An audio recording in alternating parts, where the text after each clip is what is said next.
Alrighty, your favorite auditor, audit them, the one who encourages you to audit them. First of all, we're going to test the audio.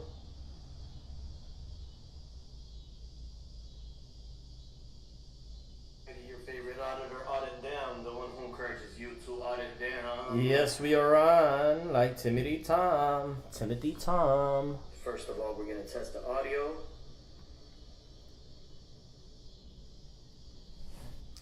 Alrighty, so what we're looking at here, guys, it may differ from state to state. We're looking at the use of force,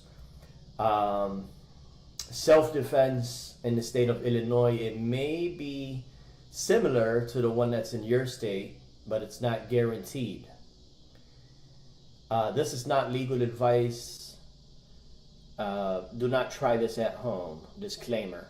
Alrighty, so we're going to start reading on the self-defense. Now, who could apply self-defense in a scenario where you may need to, save your life or save a loved one's life or a friend? Well, this is going to tell us what it's all about here. And let me just open this up real quick. Let's wait for a few more people to get in here. Meanwhile, could somebody confirm that they do hear the audio? Let me light up this candle right here.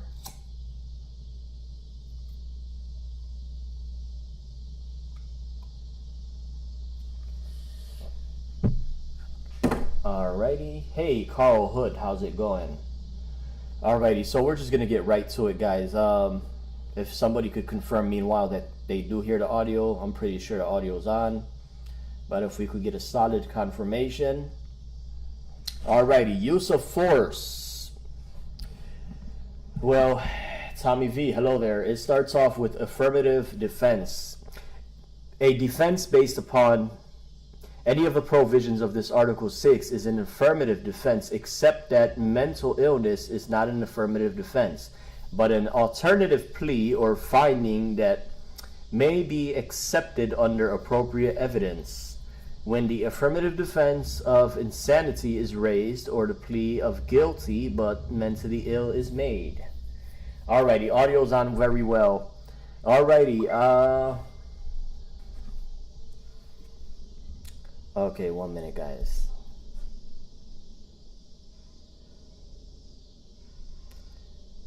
I can pick it up now or whenever. Please let me know. Alrighty, found something that I need on Marketplace, so I let them know that I could come pick it up. Let's go ahead and continue here. Use of force or defense of person. A person is justified in the use of force against another when and to the extent that he reasonably believes that such conduct is necessary to defend himself or another against such others, imminent use of unlawful force. However, he is justified in the use of force which is intended or likely to cause death or great bodily harm only if he reasonably believes that such force is necessary to prevent imminent death or great bodily harm to himself or another. I like this, man. I like this. Hey, Michigan 64. What out, bro? Long time. Okay, himself or so now this is great to know, this self-defense, because this is what we have to attach on our clipboard in case anybody wants to get out of line when we're out there in the field.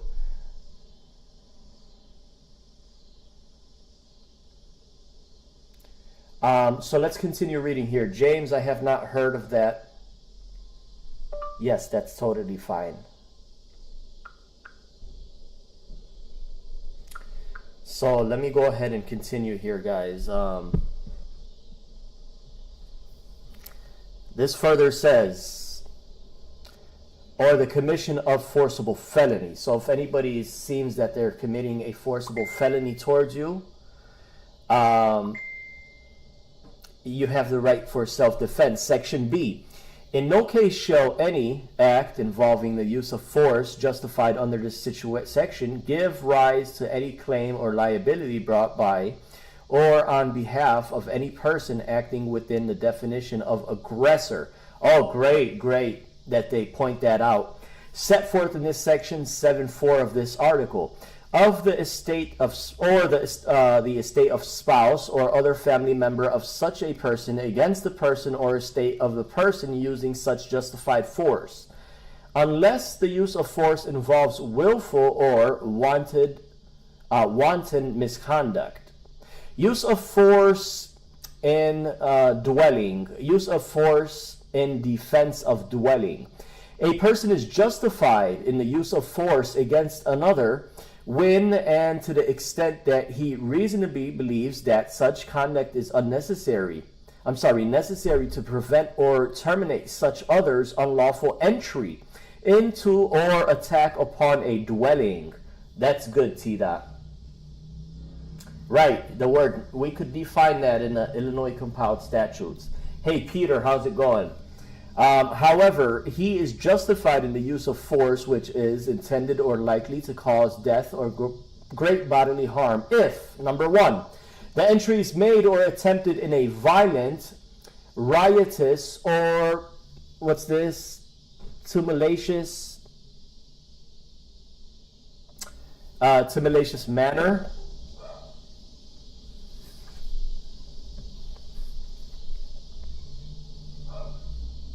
Hang on, guys, give me a minute. Alrighty, salacious matter.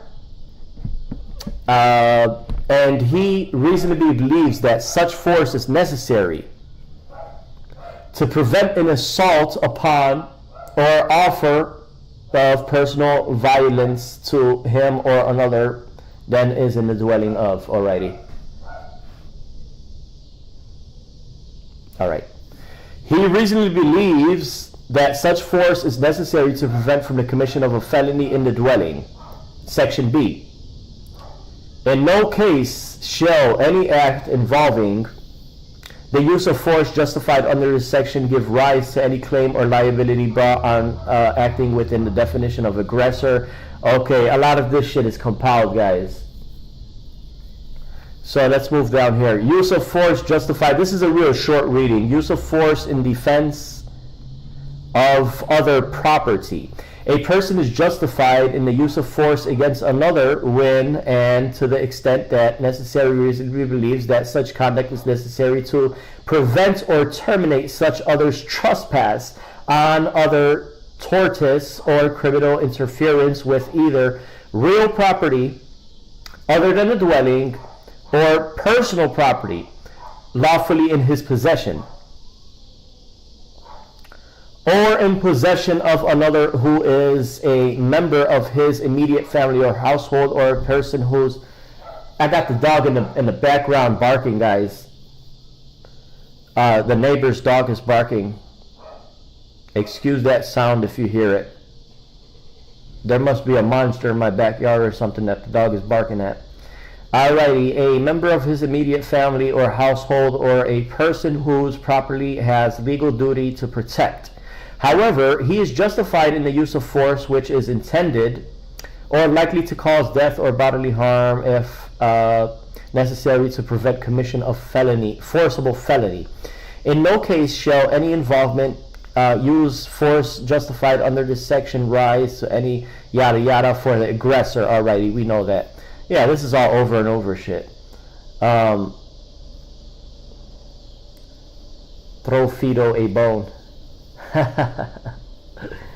Hey Nate, what's up, pimp? Use of force by aggressor.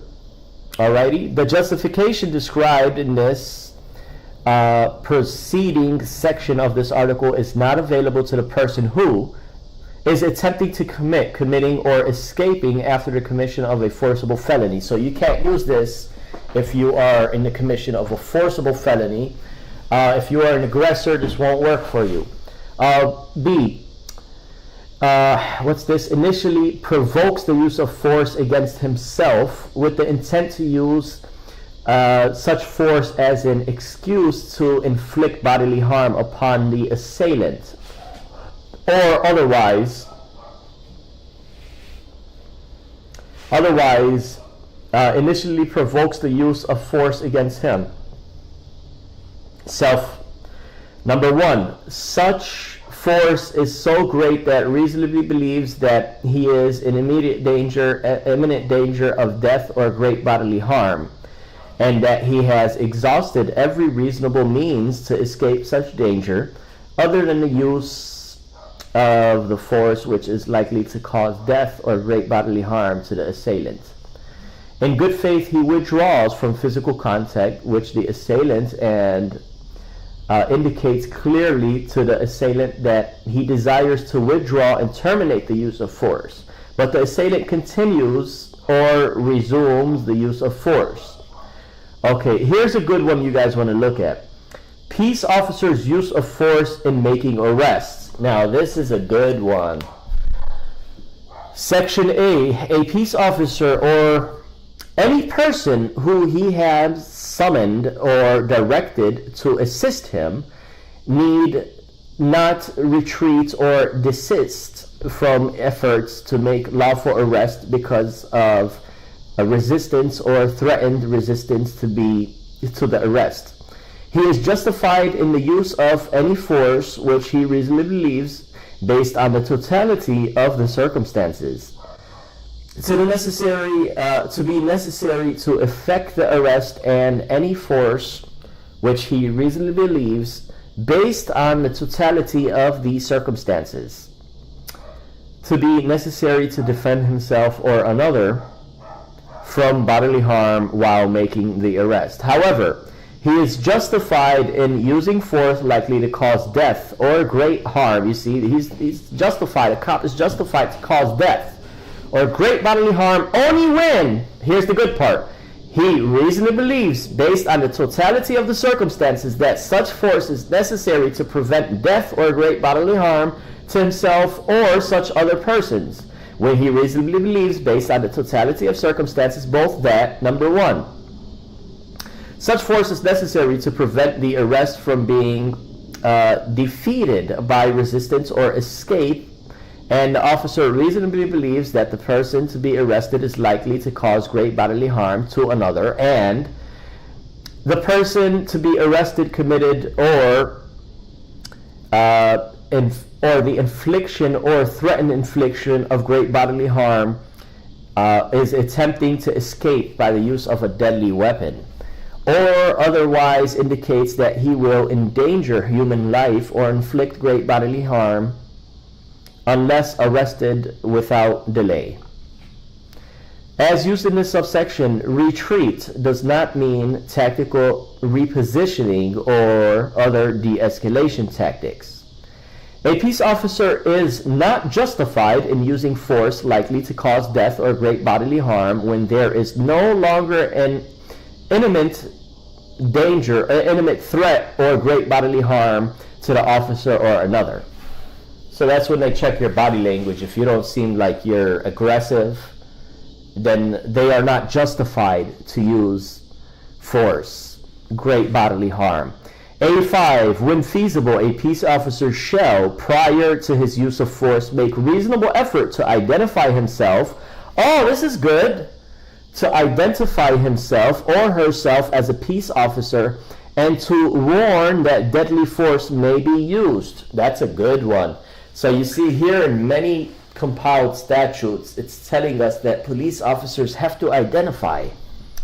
A police officer shall not use deadly force against a person based on the danger that the person possesses to himself or herself if reasonable officer would believe that the person does not pose as a threat already. A peace officer shall not use deadly force against a person who is suspected of committing a property offense, unless the offense is terrorism or unless deadly force otherwise is authorized by law. Let's read this one over one more time. A15, a peace officer shall not use deadly force against a person who is suspected of committing a property offense. So I guess they could only use great bodily harm, but not deadly force towards somebody maybe breaking and entering.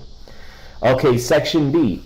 A peace officer making an arrest pursuant to an invalid warrant is justified in the use of force, which he would be justified in using if the warrant weren't valid, unless he knows the warrant is invalid. Oh, I'm sorry, Your Honor. Probable cause. I had reasons to believe that there was an offense going on. I believe that it was an accurate warrant, but in this case, I was unsure, so he's justified. All right. C. The authority to use physical force conferred on peace officers by this article, is serious responsibility that shall be exercised judiciously and with respect for human rights and dignity, for the sanction of every human life. Peace officers shall use deadly force only when reasonable necessary in defense of human life. In determining whether deadly force is reasonable, necessary, officers shall evaluate each situation in light of the totality of the circumstances of each case, including, but not limited to, the proximity in the time of the use of force to the commission of a forcible felony, and the reasonable feasibility of safely apprehending a subject at a later time, and shall use all available resources and techniques if necessary. You hear that? See that? Techniques, internal techniques, if reasonably safe and feasible to a reasonable officer. Oh, wait a minute, reasonable officer. So now let's dig into his career. Was he reasonable? Alrighty, moving on. Section E, the decision by a peace officer to use force shall be evaluated carefully and thoroughly in a manner that reflects the gravity of that authority and the serious consequences of the use of force by peace officer, in order to ensure that officers use of force consistent with law agency policies. That's good. The decision by a peace officer to use force shall be evaluated from the perspective of a reasonable officer in the same situation, based on the totality of the circumstances known or perceived by the officer at the time of the decision, rather than with the benefit of hindsight, and that the totality of circumstances shall amount for occasions when officers may be forced to make quick judgments about using force. Law enforcement agencies are encouraged to adopt and develop policies designed to prevent individuals with physical, mental health, or developmental or intellectual disabilities, or individuals who are significantly more likely to experience greater levels of physical force during police interactions, as these disabilities may affect the ability of a person to understand or comply with commands from a peace officer. All right. As used in this section, deadly force means any use of force that creates substantial risk of causing death or great bodily harm, including but not limited to the discharge of a firearm. Alrighty, number 2. A threat of death or serious bodily injury is imminent when, based on the totality of circumstances, a reasonable officer in the situation would believe that a person has the present ability, opportunity, and apparent intent to immediately cause death or great bodily harm to the peace officer or another person. An imminent harm is merely a fear of future harm. Oh, that's cute. I was in fear for my life, Your Honor. No matter how great the fear and no matter how great likely the harm. Wow, that's cute. Your Honor, the subject pulled out a nail clipper and I was in fear for my life. Well, officer, you are justified for the murder. You are justified. Okay, from appearances must be, well, if he's a reasonable officer, be instantly confronted and addressed. Now, totality of circumstances mean all facts known to the peace officer at the time, or that which will be known to a reasonable officer in the same situation, including the conduct of an officer and the subject leading up to deadly force. Prohibited use of force by a police officer. Oh, beautiful. A peace officer or any, this is prohibited, or any other person acting under the color of law, that's cute, shall not use a chokehold or restraint above the shoulders, which risk of, what's this? I know how to pronounce this, but not right now. Asphyxiation in the performance of his or her duties, unless deadly force is justified. Okay, a peace officer or any person acting under the color of law shall not use chokehold or restraint above shoulders, or any lesser contact made to the throat or neck area of another in order to prevent the destruction of evidence by ingestion. Oh, wow. C.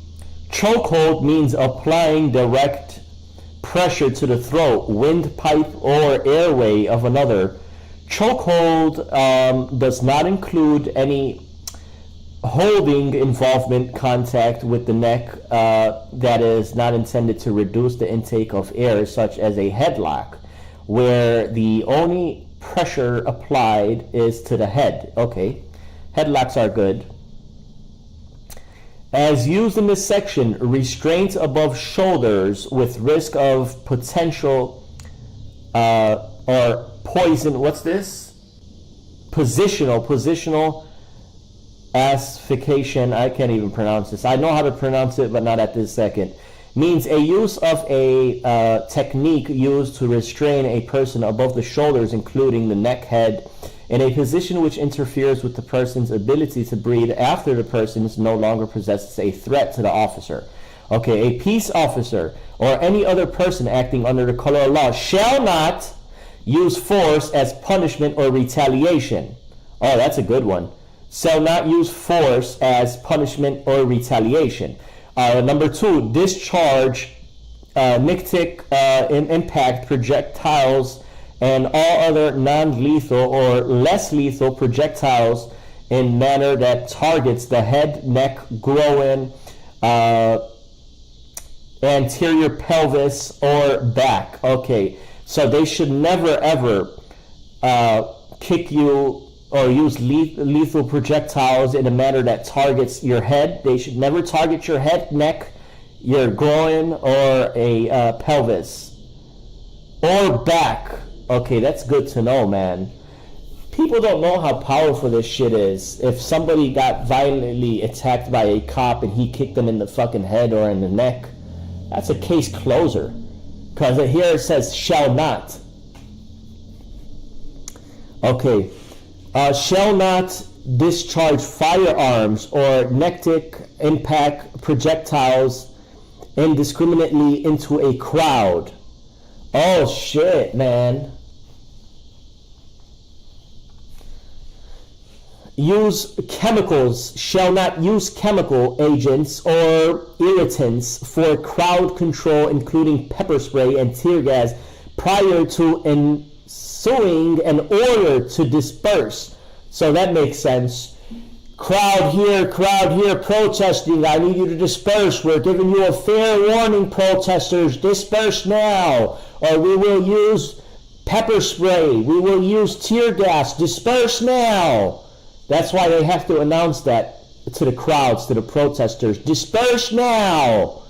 Okay, to allow for the order to be heard and repeated if necessary, following the sufficient time and space as to allow compliance with the order, unless providing such time and space would unduly place an officer or other person at risk of death or bodily harm. Okay, section, what's this, 456. Use of chemical agents, irritants, including pepper spray, tear gas, prior to issuing an order in a sufficient manner to ensure the order is heard and repeated if necessary to allow compliance with the order unless providing such time and yada yada. Alrighty. Private person's use of force or making arrest. Alrighty, guys, here's your favorite part right here. Private person's use of force in making an arrest. Private person's use of force in making arrest. Because as you guys know, under section 107.3, members of the public have a right to conduct a private person arrest. So this elaborates further.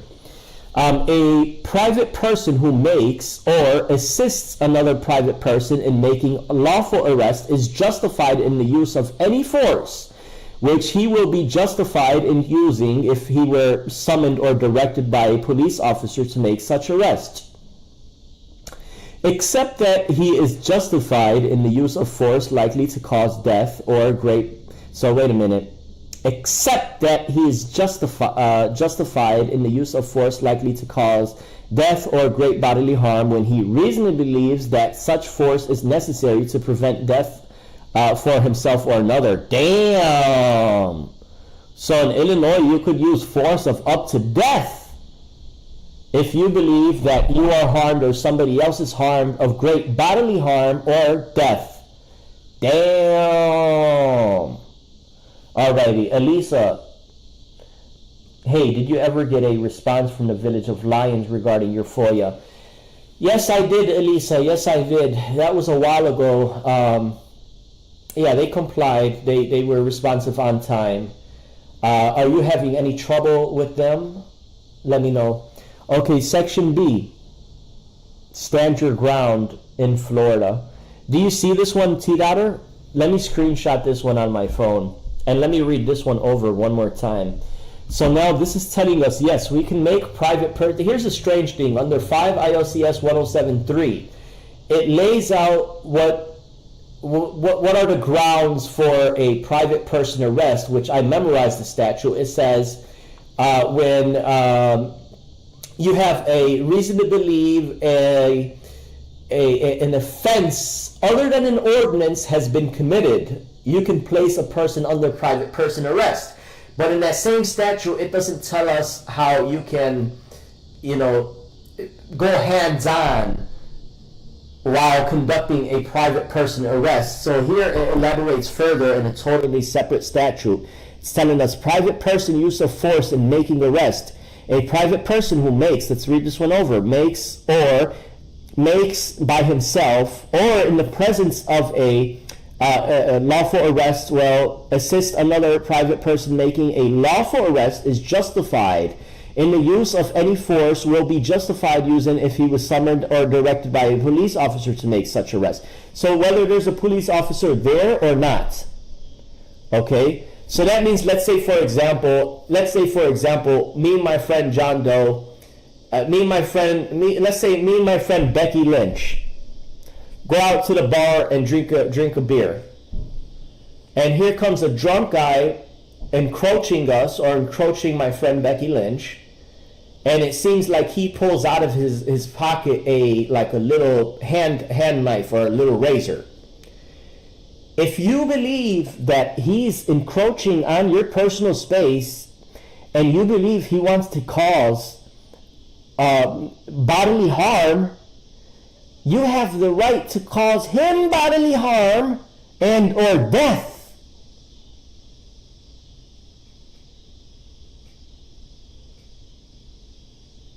Yeah, this prevent them from interloping. Yeah, you're right about that, T-Dotter.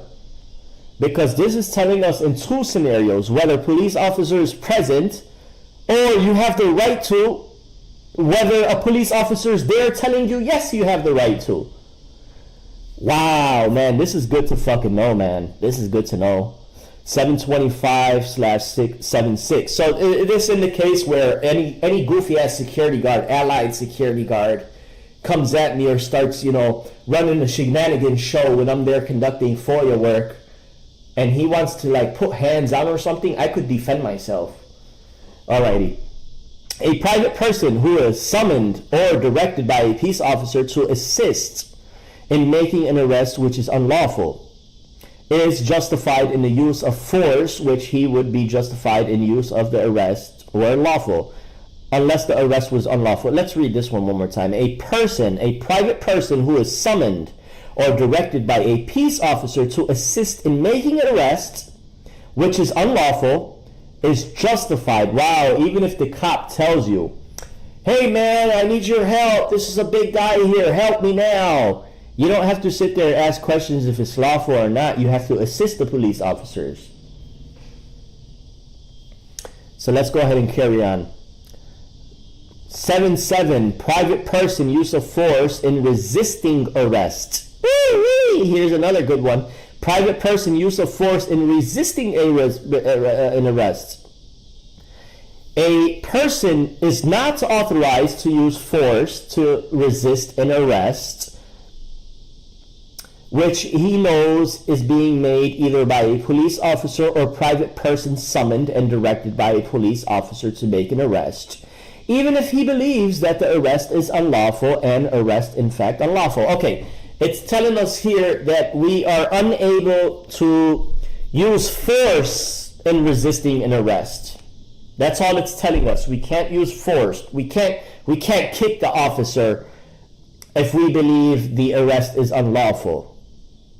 All right, let's carry on. Force likely to cause death or great bodily harm. 7.8. Force which is likely to cause death or great bodily harm within the meaning of section 7.5 and 7.6 includes: number 1, the firing of a firearm in the direction of the person to be arrested, even though no intent exists to kill or inflict great bodily harm, and the firing of a firearm at a vehicle in which the person to be arrested is riding.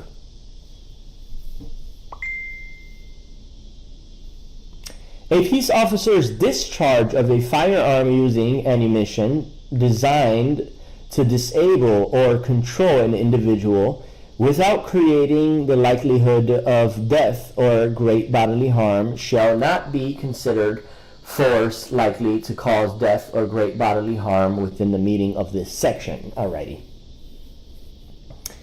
Use of force to prevent escape. A peace officer or other person who has an arrested person in his custody. Oh, this is good. So it's telling us a peace officer or other person. So this is telling us a private person can have another private person in custody. In the use of force is justified in use of force. Damn. Except deadly force to prevent the escape, that is arrested, that to the arrested person from custody, as he would be justified in using such yada yada. Okay. Section B, a guard or other peace officer is justified in the use of force which he reasonably believes to be necessary to prevent the escape from a penal institution of a person with the officer reasonably believes to be lawfully detained in such institution under sentence for an offense of an awaiting trial or commitment for an offense. C. Deadly force shall not be used to prevent escape under this section. Based on the totality of circumstances, deadly force is necessary to prevent death or great bodily harm to himself. Wow, here's another good one. If there's someone escaping, they cannot shoot him in the back and throw bullets at him. Well, yeah, that one to be construed, T-Daughter. This is to be construed or reread. Execution of death sentence. A public officer who, in the exercise of his official duty, puts a person to death pursuant to sentence of a court of competent jurisdiction, damn, is justified in his acts in accordance with this section pronounced and the law prescribing the procedure for execution of death sentence. Line them up in the back, boss. We really don't want to spend like too much electricity on this individual. Well, hey, chief, I got a couple rounds in the trunk. Yeah, sure, go grab one. We'll cut it dry. Okay, compulsion. What's this? Compulsion, if I'm pronouncing it wrong. Steel Mill says, we have seen time and time again, an educated citizen is a cop's worst nightmare. You're right about that, my friend. A cop's worst nightmare is a bad cop. A good cop's worst nightmare is a bad cop. Alrighty, moving on. A person is not guilty of an offense. A person is not guilty of an offense other than an offense punishable with death by reason of conduct that he or she performs under this compulsion of the threat or menace of the imminent infliction of death or great bodily harm, if he or she reasonably believes that death or bodily harm or upon his child or spouse, yada yada. Okay. A married woman is not entitled by reason to presence of her husband to any presumption of compulsion or to any defense or compulsion except stated in this section. All right, I don't understand that one.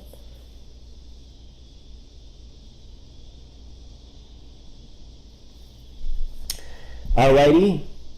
Entrapment. A person is not guilty of any offense if his or her conduct is incited on, induced by a public officer or employee or agent of either, for the purposes of obtaining evidence for the prosecution of that person. However, this section is inapplicable if the person was predisposed to commit the offense to the police officer or agent either merely affords to the person's opportunity or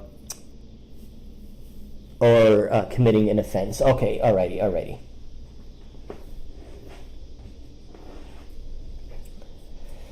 Star Card News said, thank you for doing this. I am learning a lot and you're very clear, so I comprehend it. Hey, salute to you, bro. Salute to you.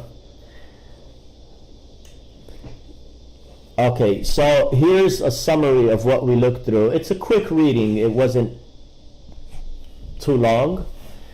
But one of my favorite things that I noticed in this reading here was section...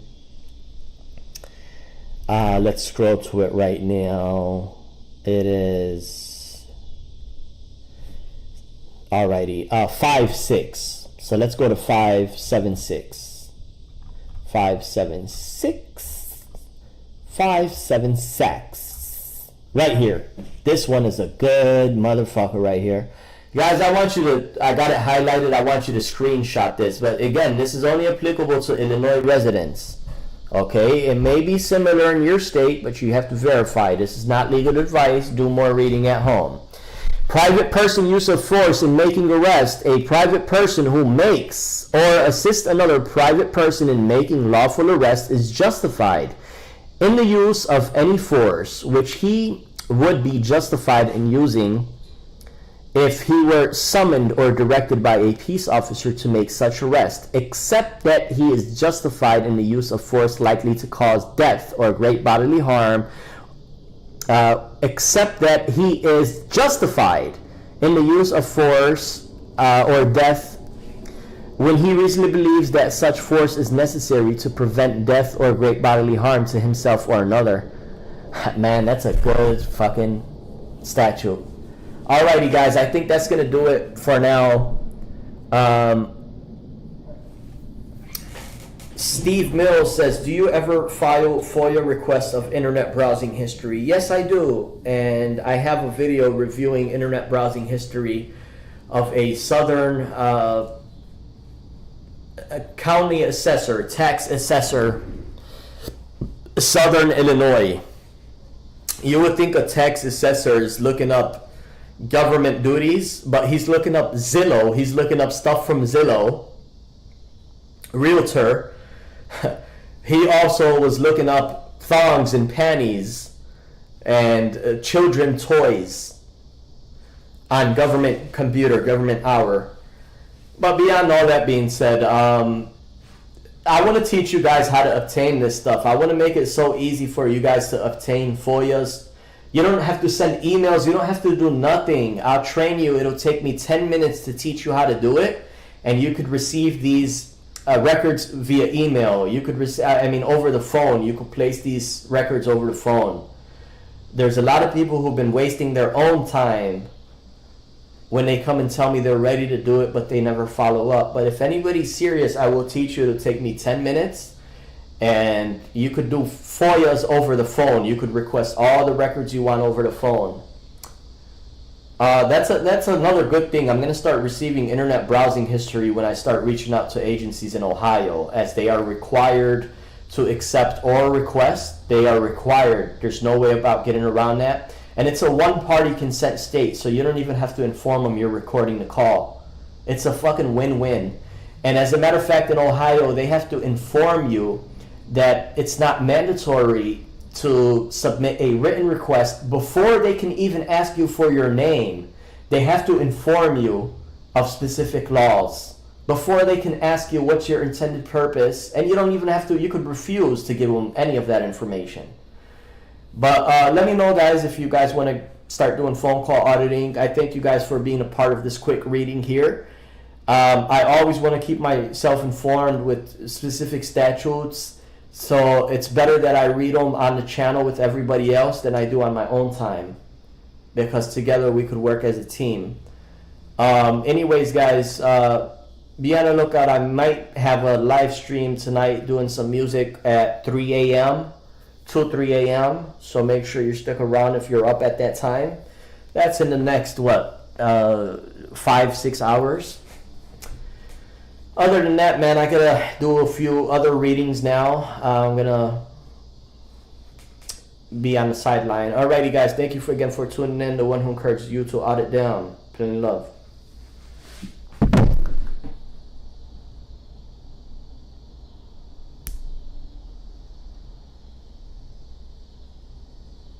Okay, Chad.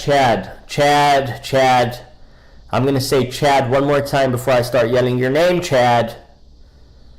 Chad, send me an email so I could set you up with that, my friend. I'm going to set you up with that. It's going to take 10 minutes for me to show you exactly how it's done.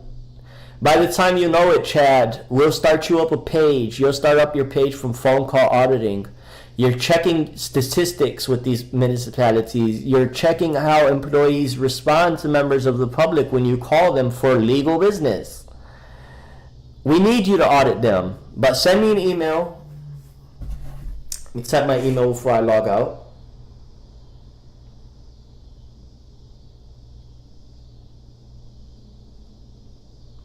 If you're really serious about it, Chad, send me an email and I'll let you know how I do it. It's a fucking guarantee win-win.